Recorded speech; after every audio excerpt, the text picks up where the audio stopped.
Hello, আসসালামু আলাইকুম। আজকে আমি আপনাদের কাছে নিয়ে এসেছি রোস্ট রান্না করা। কিভাবে রোস্ট রান্না করব।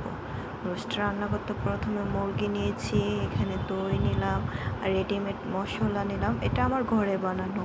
তারপর এলাচ, দারচিনি, ঝা ঝা লাগে প্রয়োজনীয় সব কিছু নিয়েছি। পেঁয়াজ কুচি করে নিয়েছি। প্রথমে তেল নিলাম। তেল নেওয়ার পর রোস্টগুলোকে লবণ দিয়ে ভেজে নেব। বন্ধুরা, কেউ তোমরা আমাকে সাবস্ক্রাইব করো না। তোমরা যদি আমাকে সাবস্ক্রাইব না করো তাহলে আমি কীভাবে ভিডিও আপলোড করব বলো তো। দয়া করে তোমরা আমার চ্যানেলটাকে প্লিজ সাবস্ক্রাইব করে দিও, প্লিজ প্লিজ। এখন আমি রোস্টগুলোকে ভালো করে ভেজে নেব। ভালো করে একটু ভেজে নিতে হবে, দুপাশ নেড়ে চেড়ে তারপর ভাজতে হবে। এই যে আমার রোস্টগুলো এখন ভাজা হয়েছে। তারপর আমি রোস্টগুলোকে ছেঁকে নেব।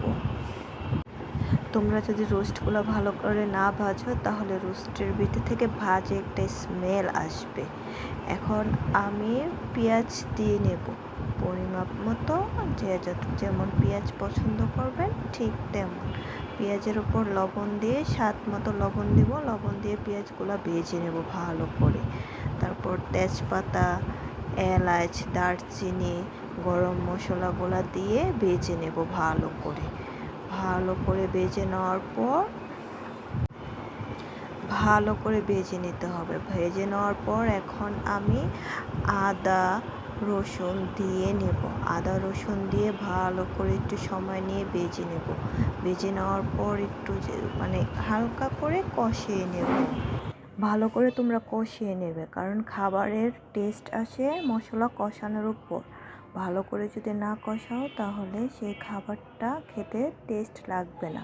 তাই আমি একটু সময় নিয়ে ভালো করে মশলাটা কষিয়ে নিই।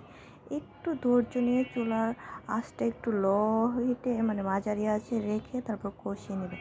একে একে সব মশলা দিয়ে দিলাম।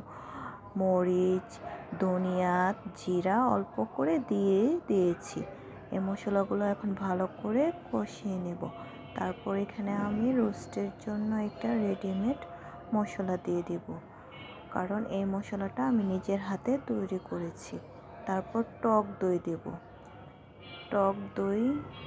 টক দইটা ভালো দিয়ে নেব। ভালো করে নাড়াচাড়া করব, কারণ টক দইটা একটু কষাতে হবে। না কষাইলে একবারে তো বললাম বন্ধুরা, যদি মশলাটা সব কিছু না কষাও তাহলে টেস্টটা ভালো আসবে না।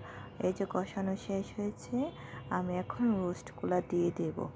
সম্পূর্ণ রোস্ট ভেজে রাখা মুরগিগুলো দিয়ে দেওয়ার পর তারপরে এগুলো ভালো করে আবার কষিয়ে নেব, কারণ কষাতে হবেই তুমি। কারণ একবারে বললাম কষানোর উপর রান্না ডিপেন্ড করে। কষানো হলে আমি একটু পরে পরিমাপ মতো ঝোল দিয়ে দেব।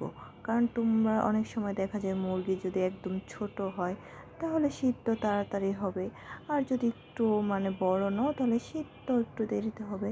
সেই পরিমাপ অনুযায়ী তুমি পানি দিতে পারো, অথবা চাইলে টেস্টের জন্য তোমরা দুধও অ্যাড করতে পারো। আমি এখানে যেহেতু টক দই দিয়েছি তাই আমি পানি দিয়েছি। যদি আমি দুধ দিতাম তাহলে দুধটা দিতাম। দেখছো আমার রোস্টটা কত সুন্দর হয়েছে।